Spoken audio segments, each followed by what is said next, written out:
Hello, thanks for being in a new video. This time we have full review of the HUAWEI Pura80 Ultra. Let's get started. This device represents the pinnacle of what Huawei has to offer currently, and in some respects it also stands at the forefront of today's technology as a whole. Therefore, it is understandable that this price would be considerably high. In Mexico, the initial launch price has been set at 31,999 pesos, which translates to roughly $1,860. It's important to note, however, that the prices here may differ from those elsewhere. In case you didn't know, in Mexico taxes are included, and this for the only version, of 16 GB of RAM and 512 GB of storage that is distributed here. If you buy it at the Huawei store, they include several gifts at the time of recording this video.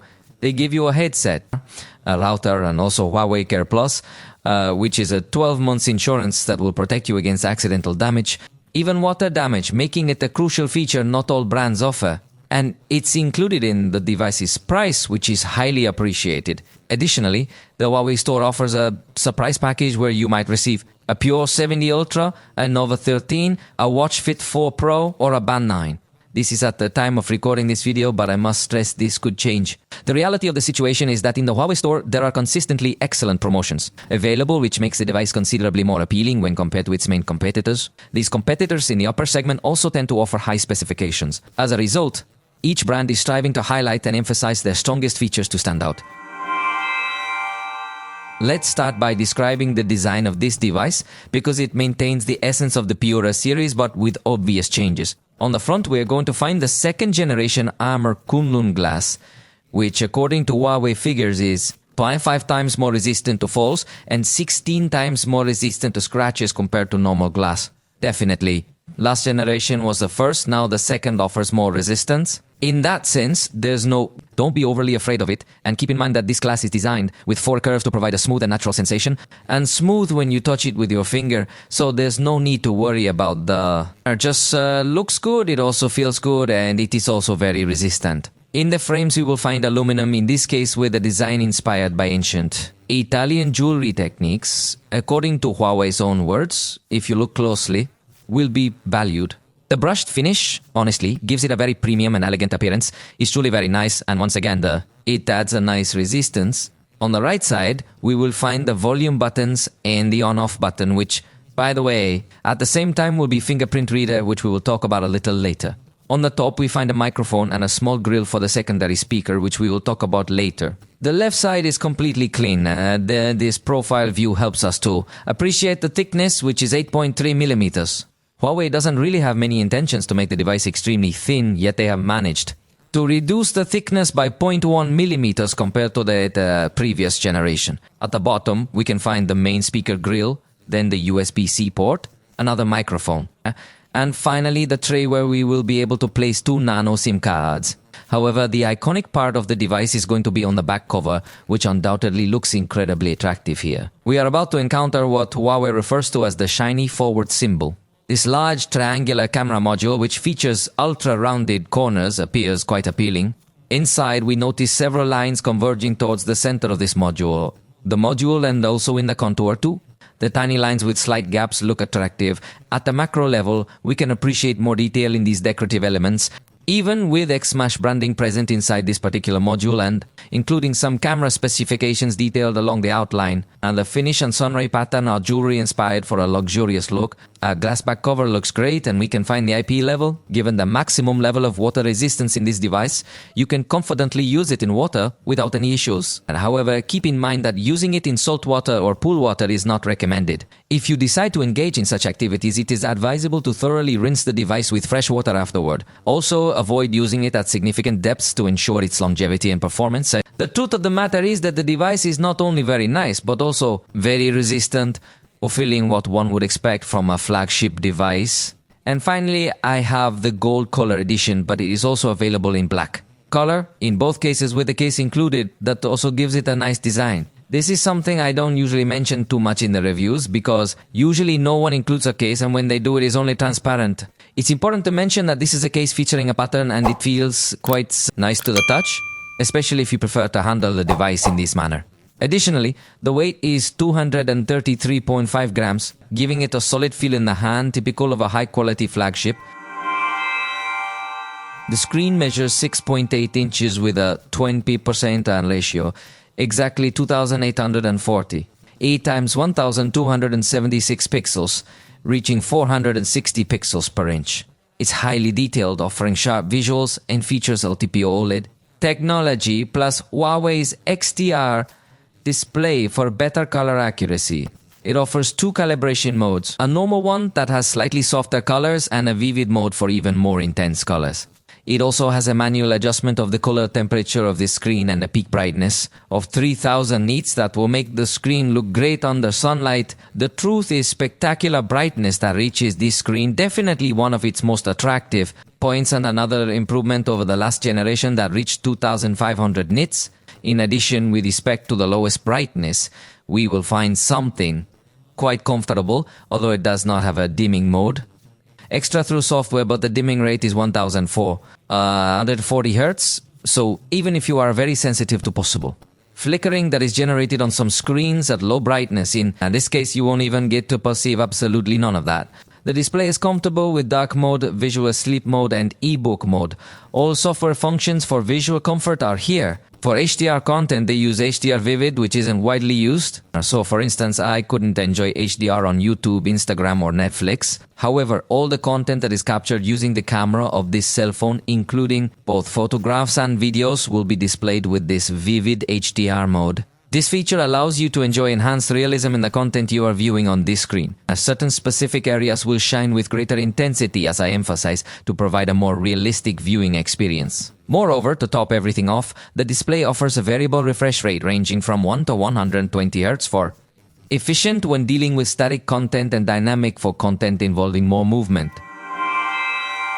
Let's discuss the sound now, because we have discovered a stereo system of very high quality. The main speaker is located at the bottom, but the secondary speaker, I must say, sounds almost identical to the main speaker. Therefore, we have a sound that could be described as symmetrical. Although, if we're being very precise, it's not truly symmetrical due to the speaker placement, but it indeed sounds excellent.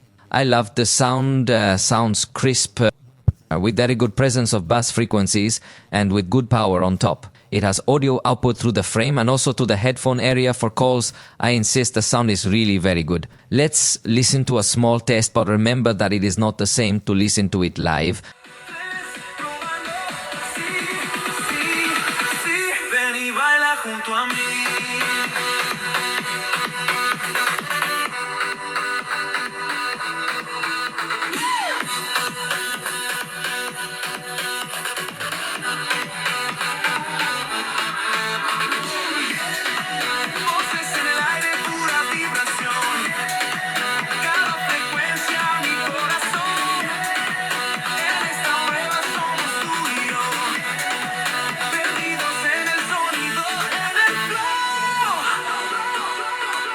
At the software level, Huawei still doesn't offer too many options. Yes, it comes with its Huawei Assistant suite, but it can only be used with headphones connected, where you would have features like 3D audio and access to a 10-band equalizer, but no options are available for the speakers. One important thing is that for the device to have exceptional sound quality, you have to have the stereo sound enhancement option enabled, which is present in most sound settings. And without this enabled, bass isn't as strong, so we recommend good support for Old DAC LC.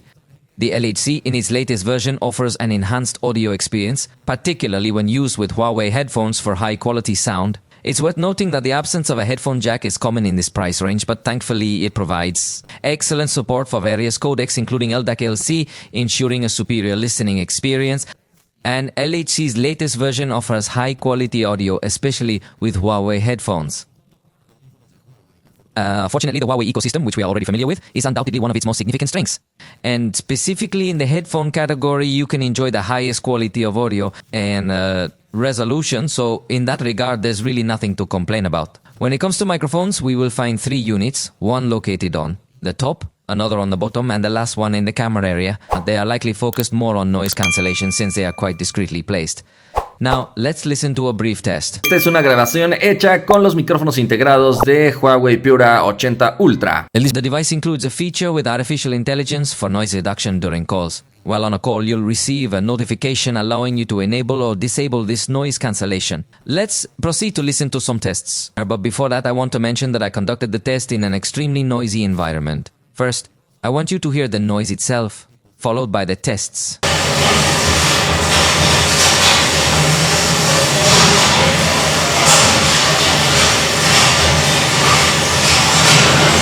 Esta es una prueba con la cancelación de ruido habilitada. A continuación voy a desactivar la opción. En este momento está deshabilitada la cancelación de ruido. Definitely that artificial intelligence works well to reduce noise in these extreme environments. The device also has a feature called Sound Booster that allows you to use the cell phone as a kind of microphone connected to a speaker or Bluetooth headphones. And by the way, let's now review how it performs in a very noisy scenario.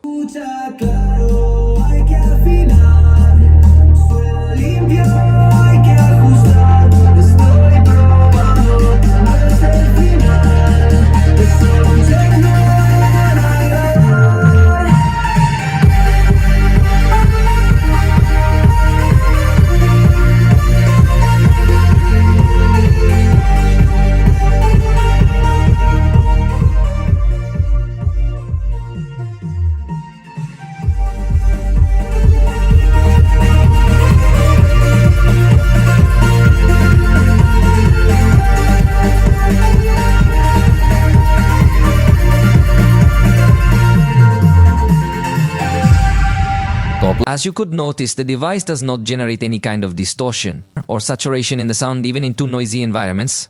To close this block, let's talk about the vibration engine that is working on the x-axis, so it does give you a premium feel, although in this case it doesn't have intensity adjustment, or do we notice that it is overly exploited along different elements of the user interface. This is an area where Huawei can definitely improve. The front camera of this device is 21mm, quite wide with aperture. f2.0, i.e. brighter than the last generation that had f2.4. The sensor remains 13 megapixels and retains the autofocus that will offer you a very good experience. To quickly open the camera, we have two shortcuts. We can double press the volume button down, but this gesture only works when the screen is locked. If you have the device unlocked, you have the ability to set up the new smart control, which Huawei has named the fingerprint reader. This reader can also serve as a button. By simply tapping twice on this button, you'll notice that the camera will open. It doesn't matter whether the phone is locked or unlocked, the camera will open regardless. This feature provides convenience and ease of access to the camera application. This is quite a convenient shortcut. What Huawei maintains is the switch to portrait mode when using the front camera, which is something I didn't particularly like. However, it remains that way. Therefore, it's crucial that you check if the blur effect is enabled or not, if you intended to have a nice landscape visible behind you and without realizing the blur effect was activated, you won't be able to see that background clearly. Observe how this device features 3 distinct levels of amplitude along with a variety of beauty. Options such as unifying the skin tone, refining facial features, or altering the overall tone. The response speed is impressively swift when capturing these images. Moreover, at the top there is a button designed for taking pictures with movement, which will, in a way, save a brief video of the exact moment you snap the picture, allowing you to recall it easily later on. And take note that it comes with various playback effects. It could be the traditional one, which just looks like a video snippet, or it might also be set as a loop, which will make it play continuously. Additionally, we will find the long exposure mode, which will provide it with a different touch, as well as multiple exposure, which might offer a sweeping effect to the movements depending on your preferences, or you can simply choose to disable it altogether. We'll also find more lighting control for the front camera and access to color filters, which appear at the bottom but can be previewed together. In this part of below, we'll also find controls like aspect ratio, and also provides access to the grid. This device seamlessly integrates sound capture capabilities. The device lacks a straightforward keyword capture, such as saying cheese, or even when you speak loudly. It also includes smile detection capture. Interestingly, it doesn't integrate capture with the palm gesture. However, you can easily enable a floating shutter to access it more conveniently. In any other area, however, I must say it lacks this simple palm capture. This device's front camera has excellent accuracy. I would like to mention that the photos were taken on a cloudy day, which means you can somewhat see the colors more clearly, or at least get a general idea of them. You understand the color rendition. What I truly appreciate about this camera is how it consistently maintains an exceptional level of detail along with very good textures. Moreover, if you're looking to capture a wide scene, it achieves this perfectly. This camera offers a great level of amplitude, and at the same time it also allows you to apply digital zoom if you wish to focus on something closer. Combined with the autofocus, it enables you to have perspectives that are usually not found in other cell phones. In backlit scenes, I like that the preview is well optimized, and evidently the result is also are well optimized in terms of light and shadow balance. It still maintains good color accuracy, and it still maintains an excellent level of detail even in these kind of backlit scenes at night. Look at the level of detail that it gives us. It's still quite high. In this situation, when positioned in front of a light source, it's still turned on the screen to illuminate the face. However, when wearing glasses, this doesn't look very appealing. It's important to note that you can easily disable that extra lighting, and even so, you will still keep a very good level of details. Excellent detail. It's an exceptionally clean photo that simultaneously keeps great detail in the textures. I want to remind you that there's an ultra-wide camera available, which is beneficial. Although in general, wide cameras allow less light in, this one handles it quite effectively. Now, you're seeing another example where I'm not directly in front of a light source, making it a more complex photograph. You can observe that it is attempting to reduce noise, so if you get very close, you might notice the retouching efforts it has made. However, I like it overall. Notice how the texture of the shirt, which is quite intricate, manages to remain in the same position.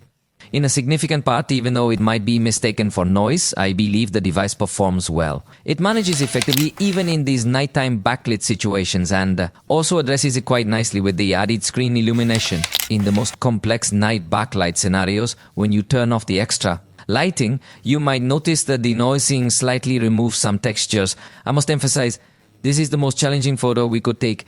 It's clear that the wide camera lets in a bit less light. During the day, we observe that the bokeh effect is slightly more intense than preferred. I believe I would really enjoy having the ability to adjust the intensity of the blur level. Fortunately, it does manage to keep certain objects in focus, even if they aren't directly touching your body. This is a positive testament to the processing capabilities. On the back of this device, we discover the most advanced features, which are possibly the most advanced in the entire industry. To begin with, we have the ultra-wide camera measuring 3mm. Rather than f2.2 aperture and autofocus capabilities, it uses an incredibly detailed 40-megapixel sensor, which also incorporates RGB technology to significantly enhance light capture. Below, we find the 24mm camera, which offers a variable aperture ranging from f1.6 to f4.2. It's important to note that this is a physical variable aperture, not a simulated one, which means you can actually see and notice how the diaphragm closes and opens to allow more or less light to enter. Additionally, we have optical stabilization and autofocus, and the sensor is a 50-megapixel one. It's a 1-inch CMOS sensor, making it the first 1-inch RGG-type ultra-high light HDR camera. This in some way assures us that it will have an exceptionally strong light input. Based on Huawei's data, it absorbs light 15 times better than the already impressive 7% Ulltra. However, the real surprise lies in the telephoto cameras. The first lens is 89mm with an f2.4% aperture, providing a 3.7 times optical zoom, and the second lens is 240mm with an f3.6 aperture. That is 9.4 times optical zoom. In both instances, we are referring to lenses equipped with autofocus and optical stabilization. However, the interesting aspect is that both lenses utilize the identical 50-megapixel RGG sensor. The device features a mechanism that allows the sensor to be shifted to either lens. However, when it transitions to the 240mm lens, I am unable to see it. Capitalize on the full potential of all 50 megapixels, yet a 12.5 megapixel section remains exceptionally impressive for photos. Therefore, the advancement that Huawei has achieved here is the capability to utilize the identical sensor with two distinct telephoto lenses. Indeed, as you zoom in and out, you can truly observe the transition it creates between one lens and the other, and it's absolutely spectacular. When it comes to this entire technological system, Huawei refers to it as an alternating dual telephoto camera. I want to emphasize that it is indeed the very first of its kind.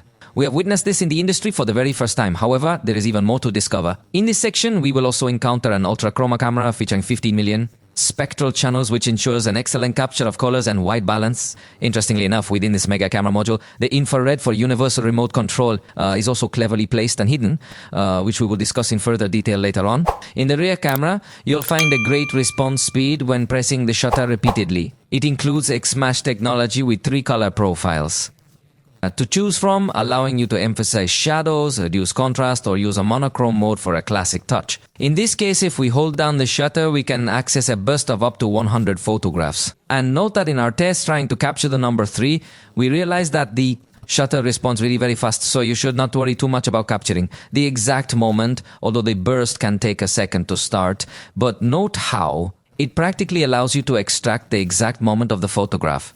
If you tap on the screen, you have the ability to adjust the exposure and focus. Let me remind you that here, we will also find additional settings including color filters and intelligent shooting powered by artificial intelligence. The zoom slider is designed as a convenient ring, and keep in mind that we will also encounter a more advanced professional mode where we can manipulate the type of metering. Also, the ISO can go up to 3200 with the ultra-wide camera, or with the main camera, it can go up to 409,600, which is absolutely brutal. Then we also have the variable aperture setting, which is only available for the main camera. In addition, we get shutter speed that can go up to 30 seconds, focus and white balance. Consider that it also provides us with raw photography, which is great for much more professional work. Additionally, there's an assist light that signals focus, and that's basically what we have in terms of controls and in the settings. This device offers an option to capture photos at 25 megapixels, providing you with an enhanced level of detail. In just a moment, you'll see the comparison, and if you appreciate highly detailed images, this is a feature you'll definitely want to utilize. Additionally, it includes one's watermarking options for your photos. If you enjoy showing off pictures taken with this device, it offers a feature to quickly scan QR codes. Just double tap the back cover of the phone to activate it. However, I find it less useful since you can't be sure if it recognizes the QR code. Additionally, you need to manually enable permissions to use it alongside other apps. I believe this should be set up in advance because typically those who lack experience may encounter difficulties using it. However, notice in this instance, I can simply give it 2 taps, and that's all it takes. It then launches this tool for scanning QR codes, but as you can observe, it is actually AI lens and not directly from the main camera, which means you might experience some delays there. And when it comes to documents, we are going to discover a special mode called Documents. Fortunately, this mode allows us to use the ultra-wide camera, which means you don't have to be so far away from the sheet you wish to scan. You'll notice that it will automatically identify the edges of the document and perform the cropping for you. However, it doesn't offer the capability to add multiple pages to a PDF or anything similar. It only permits you to adjust the edges. It also doesn't apply any color optimization to make it appear as a more advanced scanner. You have the option to export it to a PDF directly from the share menu by selecting print and then save as PDF. However, I must emphasize it's only for one sheet at a time unless you've scanned multiple photos separately. In that case, you can select them and send them to print together. The 3 sensors in this rear system are high resolution, which means the device does allow us to capture pictures. At this high resolution, notice that we can crop the image and still maintain a high level of detail. Even the ultra-wide camera effectively uses the resolution. Naturally, the main camera also benefits from this high-resolution sensor, allowing you to zoom in and retain a spectacular level of detail in resolution mode. Interestingly, the telephoto camera offers a 76 mm perspective. It also takes some time to capture the image. Therefore, it's best to take these photos in excellent lighting. It was cloudy that day, making it challenging, yet the device managed to produce fairly good results, though areas with excessive movement weren't as well defined. That's why I recommend taking high-resolution photos in static scenarios with excellent lighting. The device also lets us take 25 megapixel photos via setting switch for even more detail. Honestly, even 12 megapixel photos look detailed enough. But take note of how, in this particular case, we would actually see even more detail. Here is the 12 megapixel photo, just to give you a reference point. And now you are looking at this exact same crop, but now taken with the 25 megapixel photo. You can definitely see more detail. Now switching over to the 89mm camera, it provides us with the possibility to capture photographs at 25 megapixels, offering a tremendous level of detail. However, the 240mm camera, meaning it has 10 times zoom. However, it won't allow us to capture pictures in high resolution, as I mentioned before, since it doesn't utilize the full sensor space, but only 12 megapixels. And now, let's move on to a carousel featuring various focal lengths. Observe here the ultra-wide camera, where we notice a nice representation of colors with good highlights and shadows, although we can identify a slight distortion at the edges, which is somewhat natural given the nature of the lens. We appreciate great detail, and thankfully, there's no chromatic aberration, which is excellent. With the main camera, we keep zooming in, and as you notice from different, Focal length, it still has a good level of detail even at this intermediate setting of 48mm, which is digital zoom. You can actually appreciate the level of detail perfectly well. Jumping to the 89mm camera, we recover 100% optical quality through the lens and still appreciate an excellent level of detail. And as you can see, we are here with the 240,000 lens. The level of detail appears absolutely stunning because it boasts 100% optical quality, making it look exceptionally good. Here, we have another photograph taken with 10 times optical zoom. However, in this case, you might notice a bit more chromatic aberration, which is due to the cloudy weather and the challenging nature of this particular environment. And now, take note that we are using 20 times digital zoom, and you can observe how it optimizes details and textures to ensure the picture quality remains excellent. You are viewing zoom's 50 times setting. Digital, from my perspective, it begins to appear somewhat forced, so I wouldn't declassify this device as a specialist in extremely long distance zoom. The maximum capability is 100x, yet I must emphasize it does look a bit forced. In some cases, I might even say that a more exaggerated optimization is applied at these 100x digital zoom levels. Observe that as you zoom out, you'll actually notice that was a very distant object and the device optimizes it well. I insist with numbers, letters and symbols. When the device is well defined, it will use a more advanced level of optimization. If faces are detected, you can use a somewhat simpler optimization, preventing any exaggerated zoom effects from appearing. Once more, you're observing the 20x digital zoom setting, which, in my perspective, the most significant feature of this device is that it provides us with excellent image quality. While it allows us to continue zooming in, at a certain point, the zoom begins to appear somewhat forced. Therefore, the aspect of extremely long-distance zooming might not be the most impressive feature of the device. However, it is still quite remarkable and noteworthy. The most important aspect to consider is that from a zoom level of 0.6 all the way up to 20x, it will consistently maintain a rather impressive quality. This is particularly true when discussing the level of detail and the excellent color rendering that it will provide us with. In backlit conditions, you can see that the camera performs spectacularly. Even from the preview, you can see that it does an excellent job. Using other lenses, it is possible to notice a little more that we were in a backlit condition. For example, the 10x lens. And is the one that does not give us such an advanced preview, but it gives us an idea of the difficulty of this scenario. Now let's look at the results. I insist that it was a cloudy day, which generates much more aggressive light inputs. And here the balance of highlights and shadows has been very good, just revealing more chromatic aberration than we would like, although fortunately in white. The main camera is the most spectacular in this kind of backlit conditions. The performance is simply brutal in terms of highlight and shadow balance. And even applying 48mm crop maintains the same performance. The 89mm camera keeps up its performance even though in the preview it seemed somewhat more unbalanced.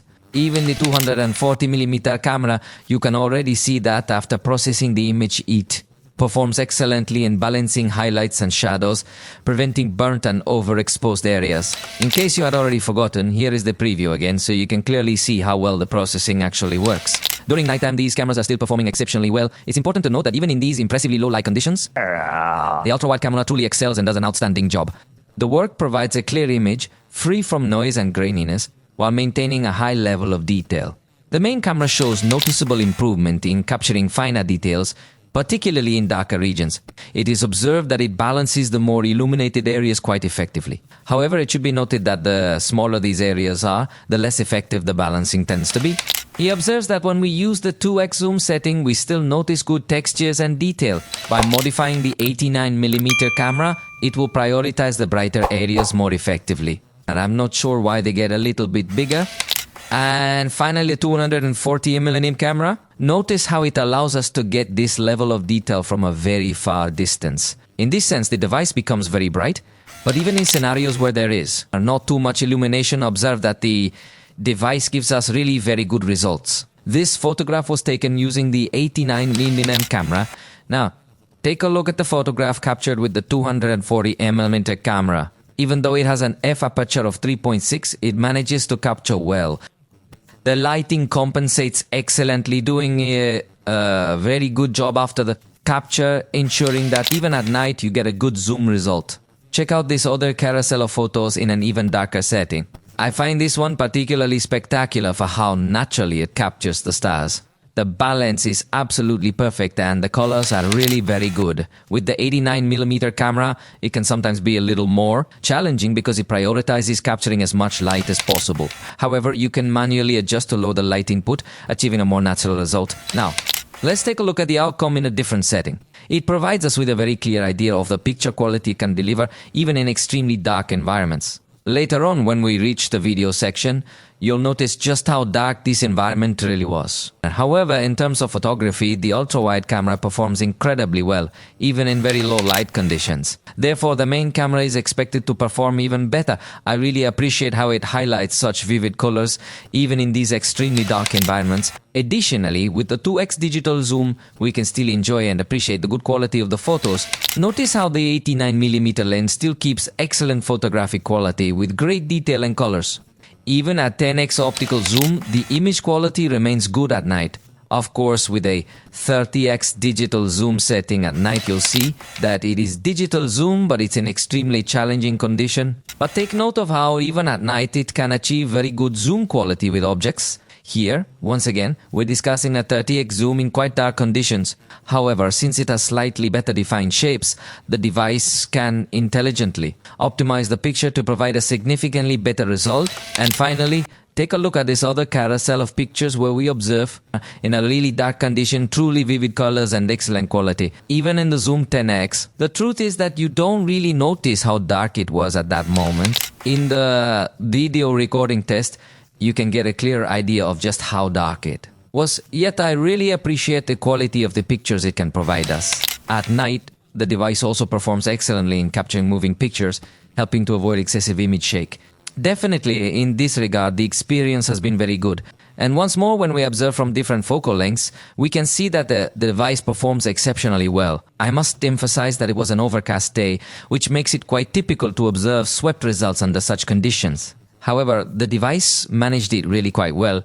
It isn't entirely free from sweeps 100%. There can be instances where the movement is excessively fast and it will be noticeable. Yet this generally occurs when you apply a bit more zoom. From the main camera, the outcome is actually very good. And for macro photography especially, this device is simply spectacular. Note, this is a photograph from the main camera where we are already seeing a remarkably good and detailed result. In this case, the photograph has been taken with an aperture f2.0, so note that the level of background blur will be higher, although you would also have a little more risk of blur at the edges or edges of some object. That's why I really find it quite beneficial to have the option to close the aperture in this particular case up to f4, which allows for a slightly more uniform blur around the edges of these small objects. So I must emphasize that for macro photography, it performs exceptionally well. And now observe how the result turns out when applying a bit of digital zoom. And once again, we notice an impressively high level of detail. And when switching over to the 89mm camera, the blur effect it generates is simply astonishing for the background. The final outcome of the photograph is truly magnificent. It looks absolutely stunning for this type of macro photography. Now, here is another photograph taken with this same 89mm lens, just so you can notice the intricate details of the textures and the beautiful bokeh effect it creates in the background. Here is yet another example featuring a small keychain and how it appears spectacularly with this bokeh effect in the background. And finally, a ruler is included so you can also observe the remarkable level of detail and texture that it gives us at these very close distances. For macro photography, it is absolutely spectacular. And when it comes to portrait photography, it also performs excellently by detecting edges accurately, maintaining vibrant color, and preserving a high level of detail. And moreover, this is achieved from various focal lengths, even extending to 134mm. Just look at the impressive level of detail it provides, not only on the face, but also on the objects around. This allows the camera to offer us a 5.6x digital zoom perspective while still maintaining this trem. In detail, it even allows you to achieve up to 10x digital zoom, specifically for portrait photography. The results it delivers are exceptionally good. Observe, for instance, in this particular case, the area of the beard or the textured part of the tree. It demonstrates remarkable precision. The device even provides us with various types of blur for the bokeh effect, which can be observed more distinctly at night. This would be the standard effect, where the bokeh effect appears as small circles. Additionally, we have another bokeh effect here, where it takes on a somewhat heart-shaped appearance. However, if you can observe it, there's also an additional effect visible, which is noticed with a bit more radial motion. And finally, here is another effect that uses more focused lighting on the face. But the device is so excellent that you don't even need to switch to portrait mode to capture good portraits. I mean, just look at this picture taken with the main camera, which opens the aperture up to f1.6. This provides a completely natural bokeh effect, not simulated, resulting in a very, very nice outcome. Notice the difference when using f4.0, and definitely observe how the intensity of the blur changes in the background. However, what I definitely liked the most about the cell phone is capturing portrait photos using the telephoto cameras without needing to switch into portrait mode. Notice that in this instance with the 89mm lens we achieve an excellent level of detail. You don't have to struggle with the algorithm to see if it properly detected or missed certain challenges like those found in the beard or hair because it's entirely natural. Additionally, the bokeh effect created in the background is truly lovely. This camera truly performs spectacularly for this kind of portrait photography. I must emphasize, even without using the portrait mode, and even when set to the 240mm, it can achieve an impressive level of detail and excellent performance for portrait photography. It's in these areas where its strongest qualities shine through. When it comes to video recording, this device supports recording in 4K at 60 frames per second across all cameras. However, it's worth noting that it doesn't use the 240mm lens for video recording, which I find quite odd. Perhaps they will include this option in a future update, but as of now, it only utilizes the 89mm lens for maximum optical zoom, and beyond that point, it switches to digital zoom. When recording a video, you'll notice that the interface is quite user-friendly. Once again, there's a convenient slider. And for adjusting the zoom at the top, you have the option to activate the mode known as Steady Shot, which enhances stability. We'll explore this feature shortly. Additionally, there is another button available, which is the tracking mode. This mode allows you to maintain a frame on a person without needing to manually move the camera. However, please note this feature is only compatible with Full HD resolution. You'll see we have the flash control and the X-Match color options to pick your favorite. Next, you'll find settings for easily configuring resolution and frame rate, along with grid and filters. When you start recording, notice the convenient ring for sliding the zoom and quick adjustment buttons. In addition, we have a button for taking pictures, a button that allows you to pause and then resume a recording, and a button to switch on the flashlight without having to stop the video. Interestingly, they have taken away the button to rotate the front camera, which we observed in previous Huawei generations. This strikes me as an intriguing detail. When recording with the front camera, you still have access to the beauty mode, though it's not available in 4K. In this instance, I want to remind you that it features the option to capture with vivid HDR, which allows you to experience a more realistic lighting effect. And, within the professional mode, we also encounter this video recording mode. Here we have the ability to manipulate all the same parameters that I previously mentioned to you, but in addition to that, we can explore even more options. In terms of video recording, you are currently observing an example of how it appears when recorded at 60 frames per second in 4K resolution. Take a moment to appreciate the fluidity and quality as well as the smooth transition between the different lenses, which I find to be quite positive. It's important to mention that when you switch to the telephoto lens, the focus becomes much more precise. Therefore, you might need to tap on the screen to adjust the focus correctly. Additionally, it's advisable not to switch to the switchable 10x optical zoom lens. Here, the zoom is much more limited than in other cameras with the photography, but now you're observing the quality of recording at 30 frames per second in 4. It seems to me that it indeed provides a slightly better performance in terms of lighting and colors. When you record at 30 frames per second, it maintains the transition between one camera and the other quite well. I want you to notice how spectacular the video appears with the 3.7x intermediate telephoto lens, because the blur it creates in the background really makes the scene appear very... We will see another example in a moment, but as I said, it looks spectacular, although the focus will be very precise, so you will probably have to touch the screen to adjust it correctly. I must emphasize that in this particular setup, it lacks the capability to switch between the telephoto lenses. Instead, it consistently utilizes the 3.7x optical zoom camera for all functions. In scenarios where there is backlighting using HDR Vivid, it will appear remarkably impressive. This was an extremely challenging backlit scenario due to the cloudy day, making the shadow areas quite dark. It performs exceptionally well with the ultra-wide camera. With the main camera, you will notice an even greater improvement in balancing light and shadow. When it detects a face, it attempts to adjust the lighting to better represent the face, and overall it looks quite good. Even with the telephoto, we will still appreciate good performance in these types of scenarios. However, the white balance can be somewhat unstable, particularly here when the backlight is excessively strong. In fact, notice the difference when we turn off the HDR Vivid. You will see an image that appears a bit flatter in terms of contrast. It doesn't seem to have too much quality and the burned areas become slightly more noticeable. That's why it will be important to shoot with HDR Vivid turned on in these types of backlit scenarios. Not that the result is bad at this setting, but it does improve dramatically when you turn HDR Vivid on. Now look at the nighttime result, the Ulltra. Camera controls its noise very well, although it does remove detail especially in the darker areas. But I think that's something we can understand due to the level of zoom the lens has. Overall, it performs well, with a slightly unstable white balance in these very dark scenes. Changing the main camera, observe how we gain a lot of light input we already anticipated. That it is a 1-inch sensor and here it is noticed it generates a very small flicker to eliminate noise, but the truth is that it is something that we can forgive in exchange. For the tremendous level of detail that gives us, especially in the darkest areas, it's clear that the area receiving direct illumination shouldn't encounter many issues, as it appears quite satisfactory. Once again, we can observe a commendable dynamic range that manages to balance the light sources effectively. However, the larger the light sources, the more efficiently it performs. I'll be showing you in just a moment. Another result, for example, by switching to the telephoto camera, we can see how it balances in a better way the illuminated area so that it does not burn completely, this because it was a larger size.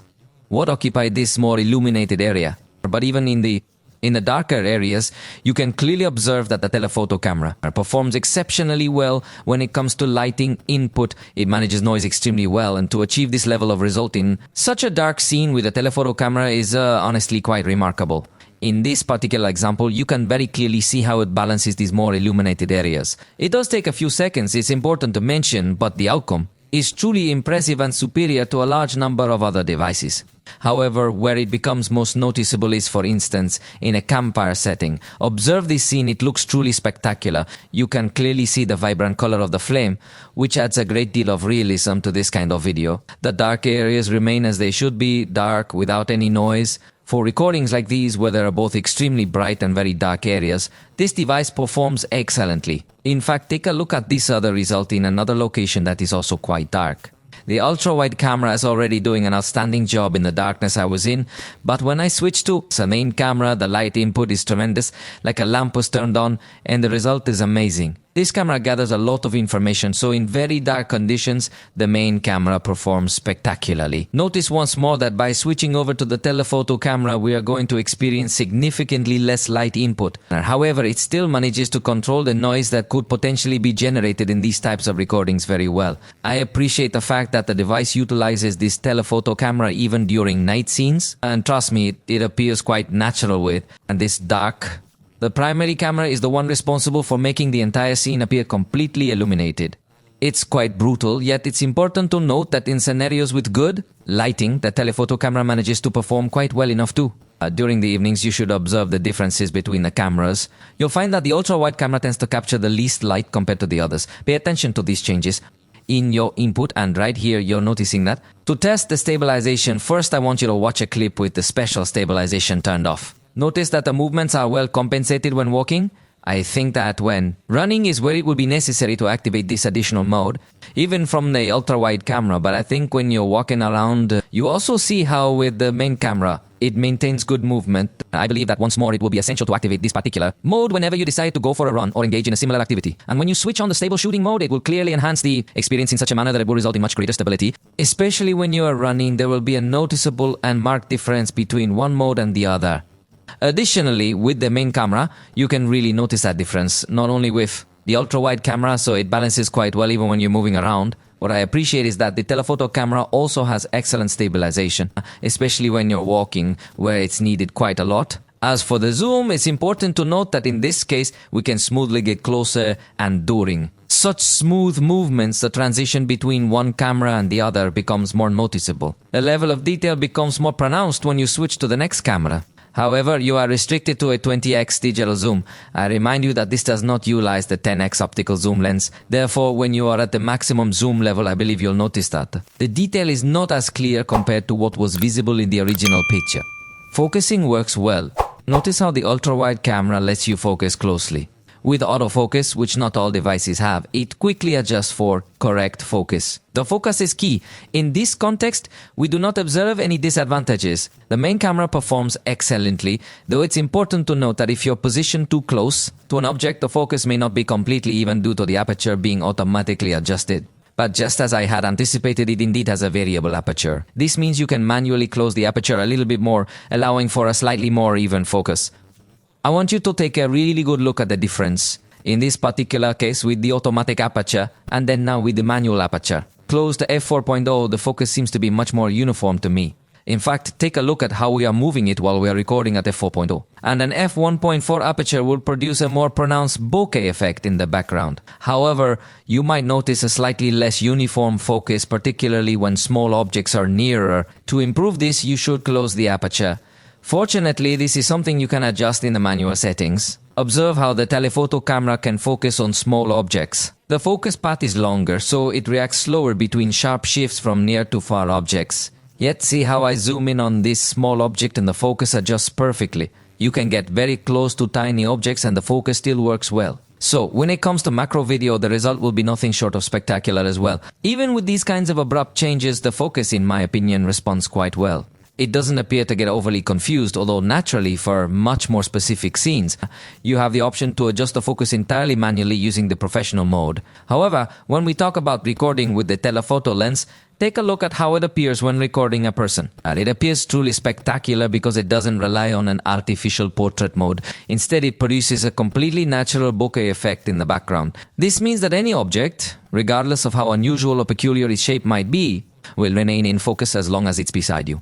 Distance, the result is truly spectacular. This is exactly why it's highly recommended to use this camera for recording with this kind of professional perspective. Even as you move closer, you'll increasingly generate this beautiful blur effect for the background. I really insist, it looks incredibly nice. So, the portrait recording using this device is truly excellent with this camera, as is the photography even when you don't switch to portrait mode. In fact, you should note that the portrait mode definitely tries to blur the background. It simply doesn't compare to the excellent quality we receive in 100% optical mode. Additionally, you can't record in 4K while in this portrait mode, so I believe it loses a bit of its purpose. After you experience the very impressive recording quality you get with the telephoto lens, however, keep in mind that it can even maintain objects in focus while in this mode, which is something that very few other devices are capable of doing.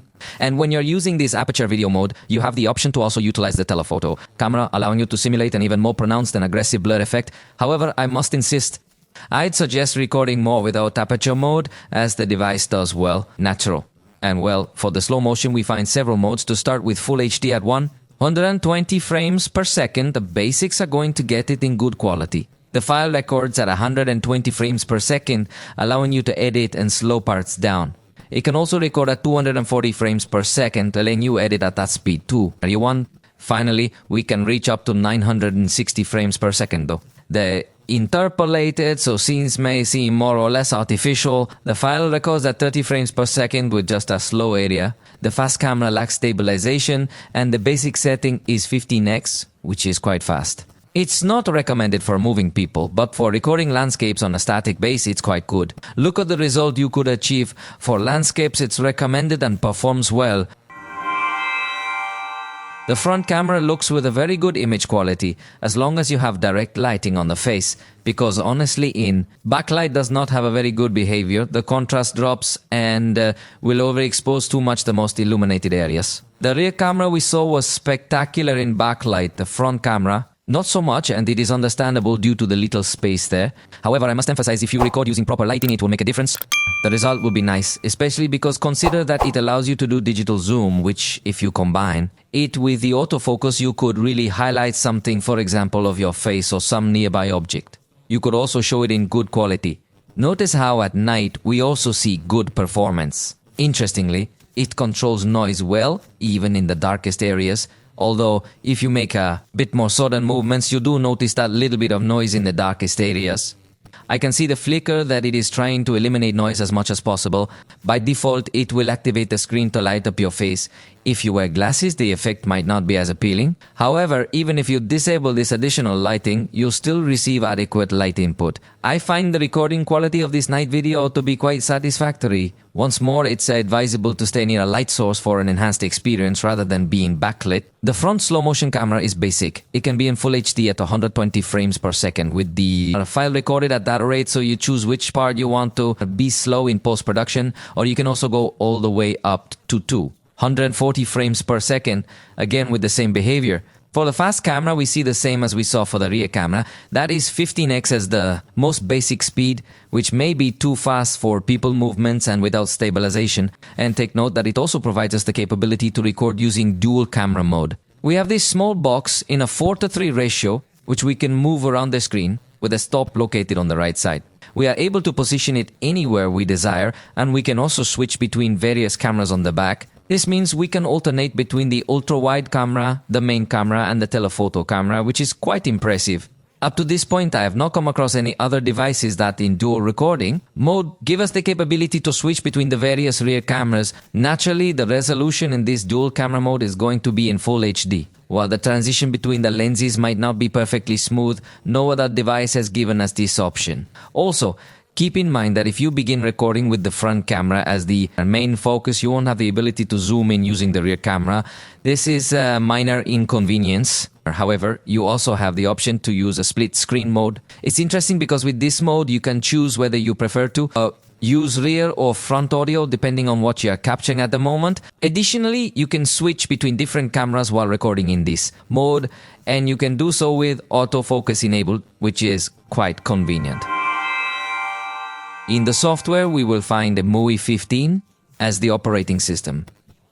This software continues to be based on Android, which is different from Harmony OS next used in China. To be frank, the update policy is quite uncertain, as Huawei does not guarantee a specific number of years for updates or anything like that. However, the fact that its software remains based on Android means you can install nearly all the applications you require, and its performance will generally not encounter too many issues with only a few exceptions. Clearly, the app gallery serves as the platform where you can directly install apps from your browser. For instance, when I search for Messenger, you'll see the install button right here, and that's all you need to do. This means you won't encounter too many issues in this area. However, remember that you will need to manually install updates. Fortunately, the app gallery provides a button to update each application, making it convenient to keep them current. It's still a simple process for most people to function effectively. I repeat, there might be some very specific exceptions where certain applications may not install or function, but the vast majority will operate without issues, as we will observe later during the performance test. The manufacturer provides a section dedicated to themes that not only display various customization styles, but some even include interactive themes. Take note that, for instance, we could actually have an engaging game right on the lock screen. Simply press the download button and then wait for a few seconds. Observe how it will utilize the advanced palm recognition technology in conjunction with the front camera, so directly. On the lock screen, you'll see this. Watch, I show my palm, then I bask it, and there it is. It's fun to play and explore Huawei's palm recognition technology. Obviously, when you unlock, you will also observe some animations showing how the elements smoothly move, creating a rather pleasant transition between them. The always-on display mode, including the lock screen, which, by the way, also responds to movements, providing a really pleasant feeling. And of course, there is also the unlock screen, where you'll notice that the elements will adjust accordingly. This isn't the only interactive theme available. There's also this emoji theme, which will once more react to your phone's movements, like when you shake it, for instance. It even includes a customization section, allowing you to select which emojis you want to display and apply. Once again, we'll find a smooth transition between the always-on cover and the lock screen, and observe how, in this scenario, the emojis will be made to appear angry. It's really fun, and at last, the cover once you have fully unlocked the device.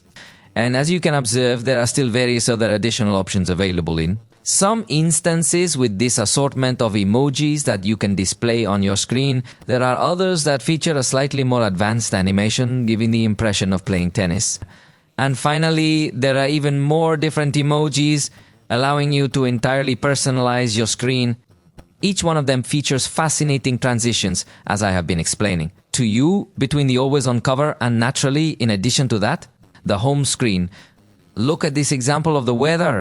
It will change perspective, but permissions must be enabled, so it can't be altered manually, which could be a bit complex for some users. However, once you have authorized the necessary permissions, take note of how in this particular instance, there's a weather forecast indicating that it is going to rain. And if I tilt the device upwards, it then shifts to a view that appears as if it were pointing towards the sky. I'm not sure if you can clearly see it since the camera is facing away, but it's quite fascinating to observe these types of transitions and the perspectives they can provide us. The cell phone. So in this case, even the wallpaper shows how it is raining. Well, as you saw, the always on display function can show us some dimming of our wallpaper, still keeping the weather information, but you could show other information like watch. How you can say a phrase while simultaneously. You can use it to show inside the letters the wallpaper that you had, or we have other kind of interactions with these elements of different emojis and expressions that you can place directly on your screen, which is supposed to be off, but it still shows you a little bit of information.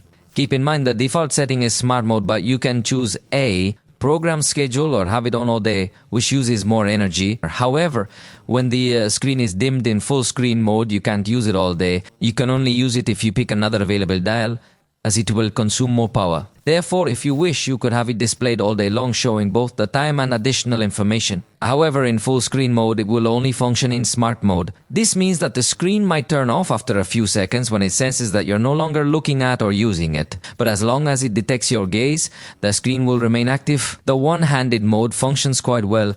Take note that it's activated with a specific gesture by sliding from the bottom, center to one of the sides, keeping your finger held on this gesture. Therefore, it operates effectively, regardless of whether you choose to slide it to the left or the right. The screen resizes entirely and doesn't merely shift the top to the bottom, ensuring it functions properly. This feature is quite useful and works well for various scenarios.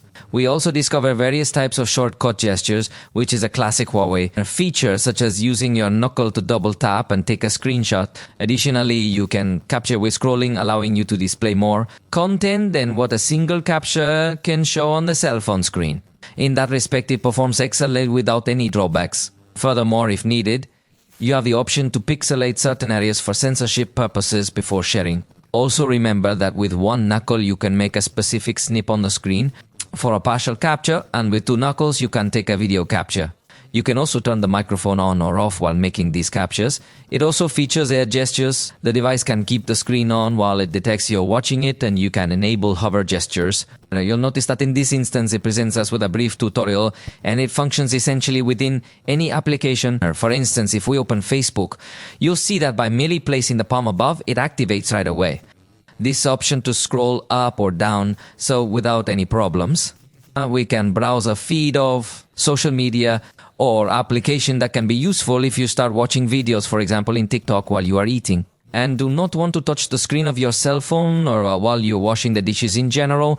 It behaves very well. And if you suddenly want to take a screenshot, you could also just make a fist. Notice how you simply show your palm and make this gesture, and that's all it takes.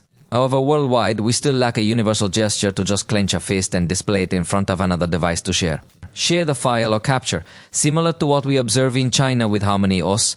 Additionally, we will discover the smart sidebar. We enable it using a similar gesture that we use to go backwards. From this sidebar, we have the option to open applications in a floating window. However, it's important to note that only one application can be opened at a time in this manner, so you do not possess the capability to open numerous applications simultaneously. However, these floating windows allow us to resize them and position them wherever we desire, even minimizing them into these small floating bubbles to continue multitasking. Moreover, if you combine this with the split screen view, you might be able to have up to 3 applications open concurrently in this mode. A feature of the ecosystem is the Super Hub. You simply drag your content to this additional sidebar that shows up. And this Super Hub will synchronize across your different devices. It acts like a universal clipboard. However, you need to hold down and press the swipe button to send content to other devices. It's an easy way to drag and drop content. For instance, from Gmail, you could also drag and drop content effortlessly. To attach items also works with WhatsApp and other apps. Huawei also has its own video editor called Petal Clip, which does not require any subscription or additional payment and is a fairly complete editor. Here you can go adding your videos, and note that it will allow you to split them, change the speed, put transition animations. Even some effects, including those powered by artificial intelligence, offer the option to separate audio tracks, replace them, and apply chroma key effects. This makes it a pretty comprehensive editor. It even allows you to add text in various styles and also lets you select different types of music to enhance your project. So I really want to stress that it is indeed a very comprehensive and complete editor. One of the great advantages here is that you don't have to make any extra payments. You can effortlessly export your videos in high quality without any watermarks or similar restrictions. Additionally, in the gallery itself, there are excellent options available. For instance, you can choose 2 or more photos to compare them side by side, allowing you to observe how the movements are synchronized. This way you can zoom in and decide which one you prefer the most and then delete the other if you wish. This is a very useful tool. You can create a video or collage with several photos directly in the gallery. Now, let's dive into discussing the AI features because you'll notice that here in the photo editor, it includes quite a few of them. To begin with, we have the eraser, which offers both an intelligent and a manual adjustment depending on your needs. This means you can easily enclose any object or person you wish to remove. And observe that by pressing this button, it will perform the magic for you. It will attempt to fill in the space using generative artificial intelligence. It might take a few seconds, but you'll notice that the fill performs quite well in the process. In fact, let's go. We're going to take a look at a comparative view. This will allow you to get a better understanding of how well it managed to fill in this area. Additionally, it comes with a best expression feature. This feature mentions that it will examine other photographs and you can click on the faces to change this person's expression. However, you do need to have several photos taken to make this work. It can be incredibly useful if someone closed their eyes in one photo, but in another photo, they appear with their eyes open. With just a couple of taps, you can easily fix it. There is also an option called Brighten, which, as you can see, will slightly increase the brightness of the photo a bit more. Additionally, there is another option called Straighten, which is particularly useful for photos of buildings. This option is especially helpful when taking pictures of buildings because you can see how it provides a much straighter perspective, helping to avoid the distortions that can naturally occur when taking pictures from below.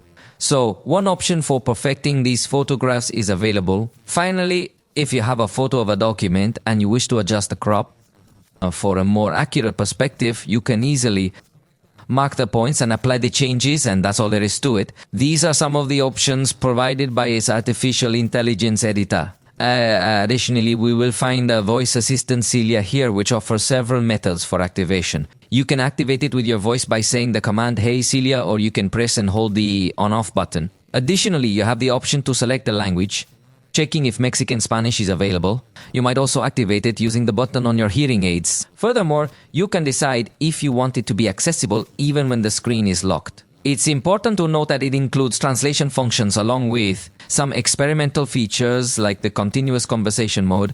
This is an assistant designed primarily to help manage various features of your cell phone. For instance, you can ask it to turn on the flashlight when you need some light or to turn off the flashlight when you're done. Additionally, it can assist you in organizing your schedule by adding events to your calendar, ensuring you never miss an important date or appointment. What time do you want to add it today? Okay. But obviously you could install apps like ChatGPT or even Google's very own Gemini, and yes, also with the chat mode. How are you? How can I help you today? Well, I wanted to show you a plant I have here. That's nice. I love plants. What kind of plant is it? How do you take care of it? Tell me all about it. You tell me, do you think this plant is artificial or natural? It's a very nice plant. It looks like a small cactus. Is it artificial or natural? That's what I asked you. It's hard to say for sure, but from the texture and color, it looks artificial. Is it? You got it right.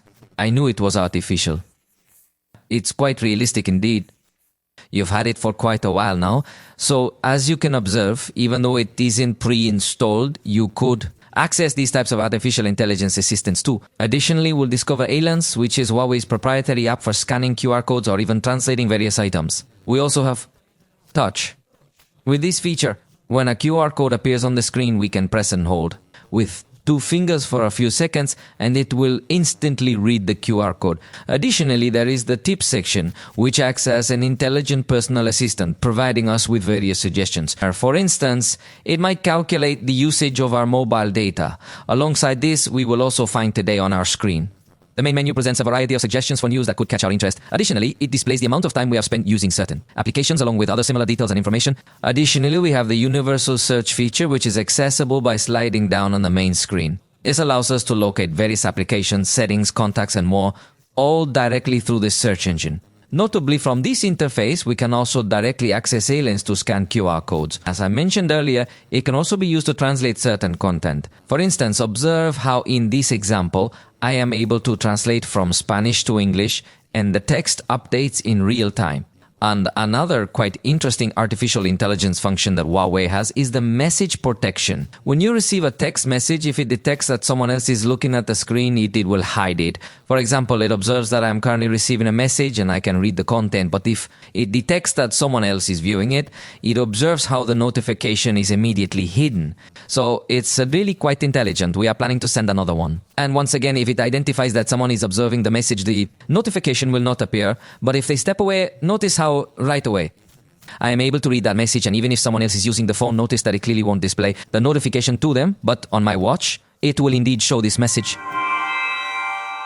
Regarding security, we notice a fingerprint reader located on the side. This choice has sparked some controversy because in the past, Huawei was among the pioneering manufacturers to integrate the fingerprint reader directly into the screen.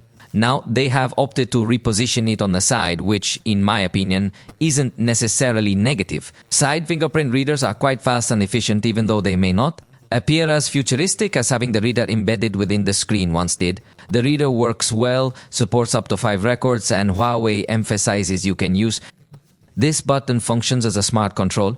For instance, you can double tap it without actually pressing to perform actions like opening the camera, turning on the flashlight, or even switching the sound mode. You can toggle between vibrate, mute, or the normal sound profile. Access the Alien's AI Touch voice recorder, a privacy feature, or other apps. You desire it, so this button gains a bit more versatility here when compared to the previous generations. Of course, you can also incorporate facial recognition, although here it is in 2 dimensions. So for convenience, you might choose to use this 2-dimensional facial recognition. Additionally, it features Smart Unlock, which is connected to Bluetooth devices. For instance, if it detects your Huawei watch nearby, it can remain unlocked if you prefer to configure it that way. Additionally, we have the option to use fingerprint unlocking for access passwords. Since this device features an internal password manager, I really wish it could synchronize across all Huawei devices via the account, but unfortunately, in this case, it is only local. As for additional tools, we will also discover the safe within the file manager. Here, we can use our fingerprint to privately store images, audio, videos, or any type of files. It also has the function of locking applications by fingerprint so that you choose which applications should request a second verification before allowing their entry. It also has the option of the fixed screen is disabled by default, but you can turn it on so that a small icon appears in the recent apps view. The pin icon is going to assist us to the application that you choose to select will stay active, and if you have lent your phone to someone, the person who is using it will not be able to exit that application to do anything else on the phone. They are restricted to only using the app you have chosen, ensuring they can navigate away to other parts of your phone. If you attempt to exit, it will switch to the lock screen, causing the phone to lock once more. This is a feature that is accessible on all Android devices, and it continues to be available here on Huawei as well. We'll also locate the private space function. It also includes a super privacy mode, which enables us to enter an alternate pattern directly from the lock screen, making it almost like having 2 phones in one. Each phone has its own unique applications, files, and more. This could be an excellent way to keep work-related items separate from personal ones if you prefer this kind of division. What's interesting about this device is that it comes equipped with a robust permissions manager and detailed graphics, allowing you to easily notice at a glance which applications. The application makes use of sensitive permissions and also includes a highly secure privacy mode. With just one switch, this mode will block the permissions of all apps, preventing access to the camera, microphone, and location. Additionally, it offers options to remove location metadata and timestamps from photos, though these are disabled by default. And in this instance, to combat malware, there is a collaboration with Plus within the Optimizer application. This collaboration is intended to scan applications and prevent any threats or attacks, even though it doesn't include Google services. It also includes the digital balance section, where you can choose if you will be the user or your child, offering parental control tools. Through this tool, you can set time limits for use, not just for your child, but also for yourself. You can establish usage schedules and utilize various tools that help prevent you from becoming overly dependent on your cell phone. These features are also available here. And finally, it also includes the option to locate your device on a map if you happen to lose it. So, as you can see, not having Google services pre-installed does not impact the overall security tools in any significant way. The battery capacity is 5170 mAh. In this sense, it has dropped from the last generation, although in a really very subtle way, and in fact in my tests it actually improved performance. In my close-up drain test it reached 4 hours with 14 minutes, which is not something ultra spectacular either. We could simply say it delivers. It gave 4 minutes more than the last generation, so it really is a minimal difference. During my exhausting test in the second round, the battery life reached 8 hours and 58 minutes, which is 8 minutes longer than the previous generation. This difference is quite minimal. However, it's worth mentioning that the device might be somewhat strict. For apps running in the background, go to the battery section, then Startup Manager. Here, choose if you want any app to keep running in the background. I stress that if the device detects an app using too much battery, it might close it, causing you to miss important notifications or similar things. Luckily, it indeed offers settings for manual control configuration. During my testing, while playing YouTube videos with the screen brightness set at 50%, the device impressively lasted up to 14 hours and 19 minutes. In fact, just a minute before, it displayed a message indicating it would switch to emergency mode. This emergency mode is automatically activated, and in this mode, numerous additional functions are restricted. This mode is so that you can still conserve a little energy to make calls, but if you get out of that mode, possibly the device is going to turn off. So YouTube playback, I think, is not the most efficient. In terms of power use, this device isn't spectacular. It has a battery saving mode you might need, though no ultra saving mode. The emergency mode activates automatically at 1% battery. But while the battery life didn't seem that spectacular to me, what is spectacular is the charging. It supports 100 watts charging, and look at the graph if it gets the harness virtually. All the power of this charger, especially in the first few minutes, and after that, it maintains a relatively high power, so in 15 minutes it charged up to 50%. Which is already very good. In 30 minutes it got up to 87%, and the full charge finished in 38 minutes, 6 minutes faster than the test. I did last generation, so it seems that it also improved in charging efficiency. The experience is great. It supports 80 watts wireless charging with Huawei's base, no magnets needed.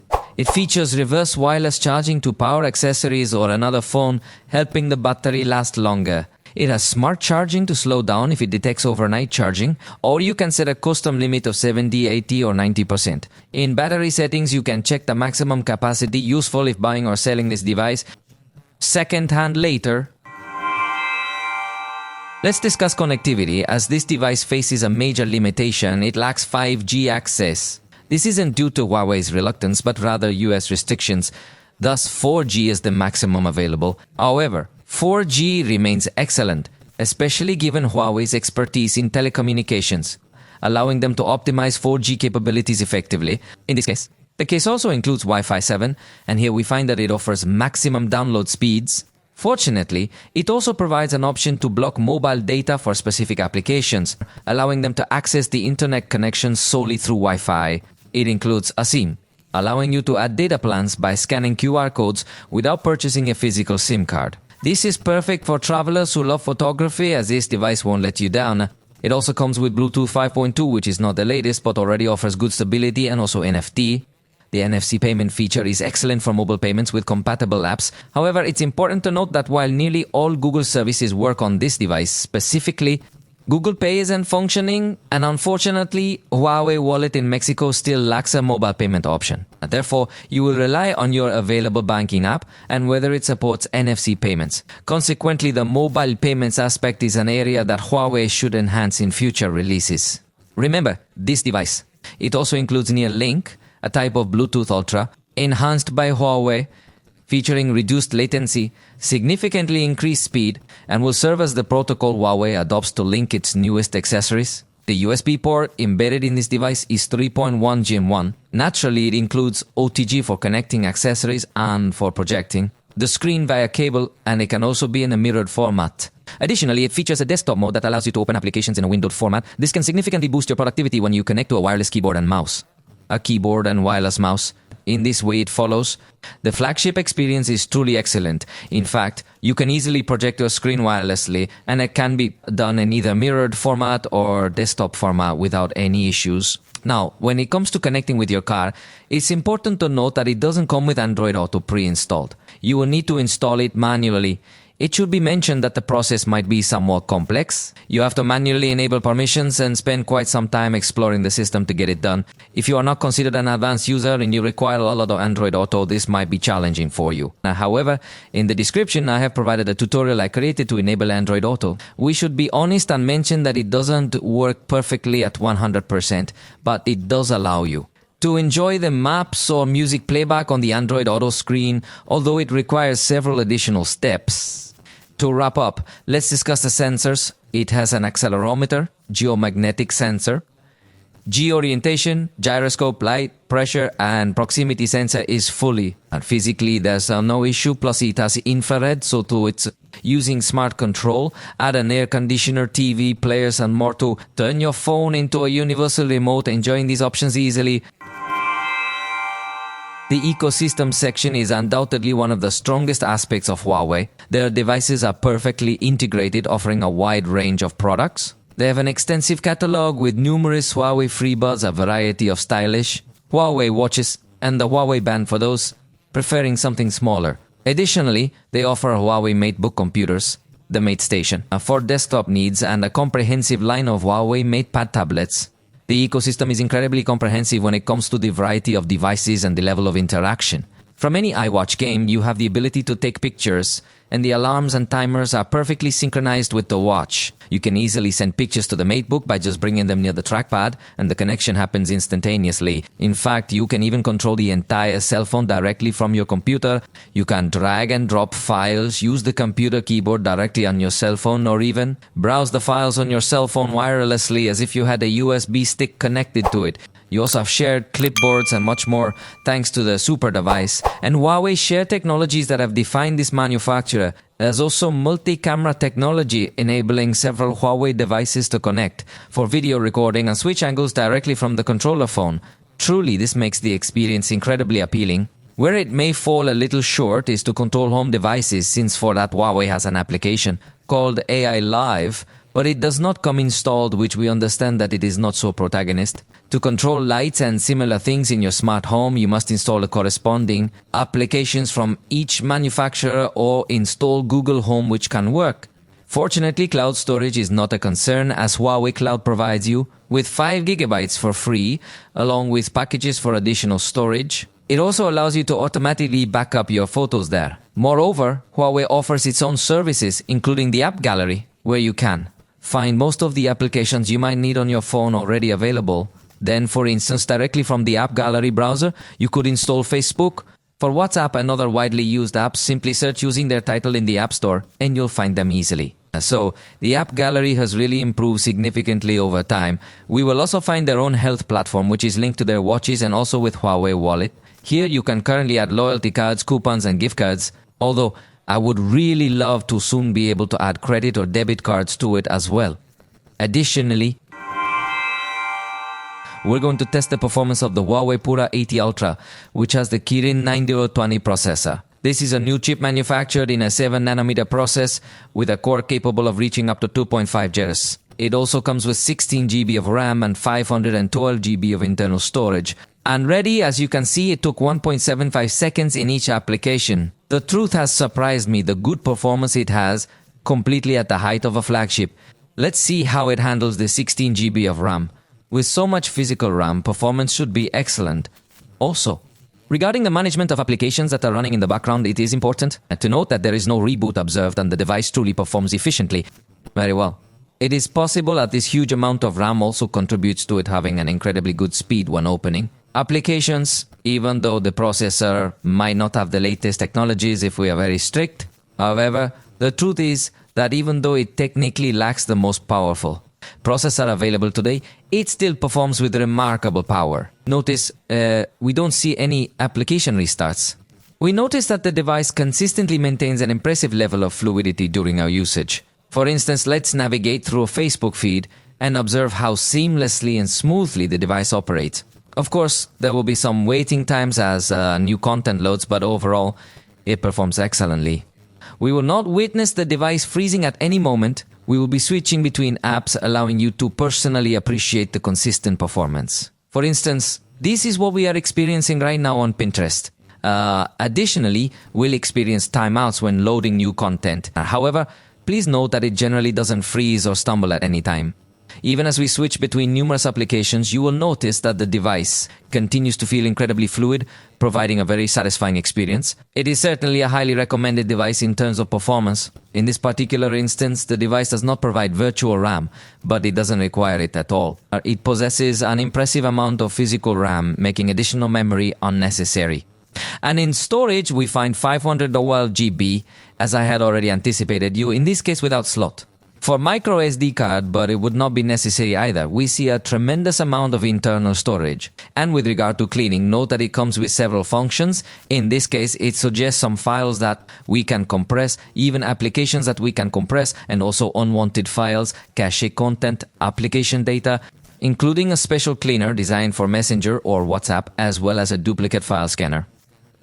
The reality is that it contains everything necessary for effective storage management. Additionally, you can clear this space when it becomes full, which I believe will take several years, since it truly is a device with it's a huge amount of storage space, and you even know that thanks to the HUAWEI ecosystem. You also have cloud storage available for free. You get 5 GB, but I already anticipated a moment ago that you can hire plans for more space in case you want to have even more space. So here you have a variety of different plans available, for instance up to 2 terabytes. This allows you to back up your photos and other similar files. But when we specifically discuss the speed of the storage, rather than just its capacity, let's examine the numbers. We have a read speed of 4135.7 megabytes per second and a write speed of 4081 megabytes per second.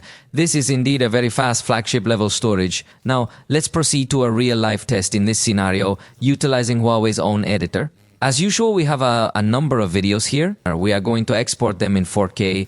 I'd like to remind you that in this instance, we're discussing videos recorded with this cell phone in 4K, which combined one after another, have a total duration of 1 minute.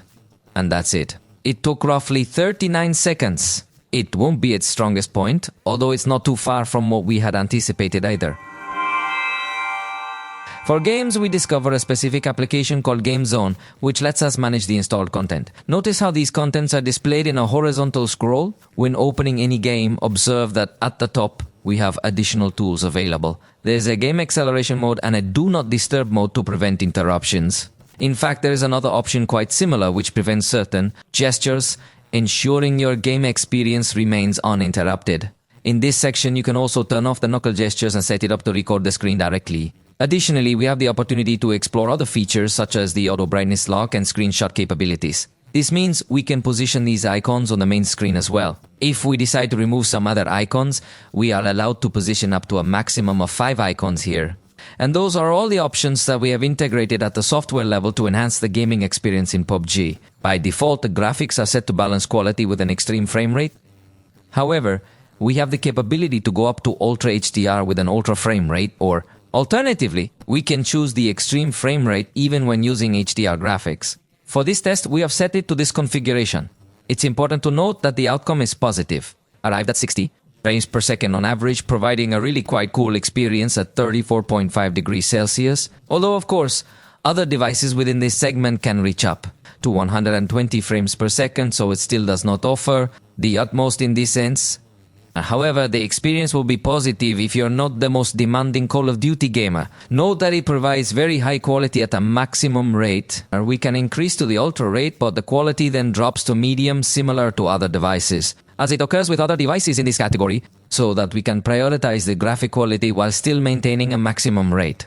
Keep in mind that if you have access to a wide range of effects, even though they are not entirely all, so we'd say it's not 100% a gamer-focused device, but the experience will still be great. Notice again we had 60 frames per second fluidly, and the temperature management seems very. The device barely heats up, allowing smooth play without issues, cuts or stability loss. It generally performs well. Then we prioritize the refresh rate, and in this case, it increased to an average of 89 frames per second. Once again, it doesn't quite reach 1 to 120 like some other devices in this segment, so if you are very particular about numbers, you might desire more. However, honestly, the experience at 90 frames per second is extremely smooth. Additionally, with a very prominent temperature control, it reached 37.4 degrees Celsius in the test we conducted. Afterward, we played Asphalt, and in this instance, it was configured to 90 frames per second with the utmost quality setting in each parameter. It is important to mention that some competitors can achieve 120 frames per second, and therefore, if you are very particular about the numbers, you might require more. However, the overall experience has been really quite good. And if we don't focus too much on the numbers, but instead just on the overall experience, you'll notice that the game performs exceptionally well. The graphics are impressive, the animations are smooth, and importantly, it doesn't overheat. In this test, it reached 38.9 degrees Celsius on the outer lid, which means it's a device that can perfectly handle running this content. We then played Genshin Impact, which is set to medium quality by default, but for testing we increased it to the highest quality to 60 frames per second to put a test according to its price, and honestly, here it has pleasantly surprised us. It averaged 59 frames per second, which is quite impressive. Although it wasn't a particularly complex game, it managed to maintain a very smooth execution. The lowest point recorded was just 55 frames per second, so you can see that the overall experience feels very fluid and seamless. Again, I believe the heating will be the most impressive aspect of this device, as it is well controlled at just 37.7 degrees Celsius for this setup. It's truly a remarkable highlight to observe that this device is capable of operating smoothly without any issues caused by overheating. Afterward, we proceeded to play Zenless Zone Zero. By default, it runs in medium quality settings. However, naturally, we adjusted it to the highest quality possible in order to challenge this device to its limits at 60 frames per second. The experience has been consistently excellent, maintaining an average of 56 frames per second, reaching peak performance. And the lowest was 44. It fluctuates but doesn't affect the game much. It feels fluid and you can play without many issues. The performance on the device is excellent, and the experience is too. Sometimes installing games can be tricky. You might face issues recovering progress, especially with paid content that you have available on Google Play. For instance, it might be somewhat complicated to install them here. Just keep that in mind. However, when it comes to the hardware level, the device is actually quite good for gaming, which is surprising because Huawei doesn't have access to the latest technologies at the chip level. In this case, it uses a GPU from the house Mali 920, which appears to deliver an incredibly impressive performance, especially when considering the list level. You should see what Huawei currently offers.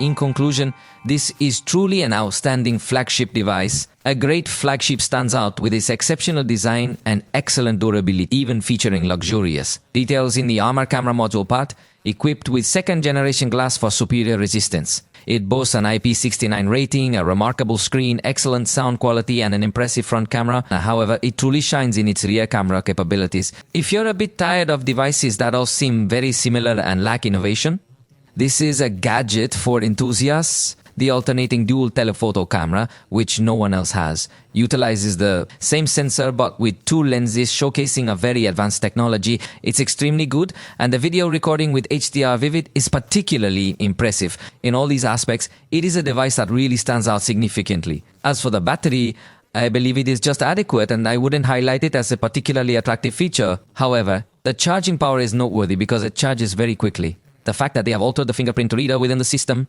moved the screen to the side, personally speaking, is a change that I appreciated because it remains very comfortable. Additionally, it allows you to take advantage of tapping twice to quickly open, for example, the camera. The software theme will, of course, continue to stay. One of the most debated topics and potentially its weaknesses is that while the app gallery does offer most of the applications needed for an average user today, there are still more specialized applications or highly specific requirements that would demand a significant amount of software. I would not suggest it for a basic user, however. It is indeed a very good processor. It also doesn't include G yet, which could be considered another weak point. But honestly, as of today, there's not a significant difference between the G you can currently enjoy and the G this device offers. So I wouldn't really consider that aspect a weak point. The performance is impressively strong, just what you'd expect from a flagship. I'm pleased to see Kirin processors gaining significant relevance once more. It's truly an exceptionally good processor.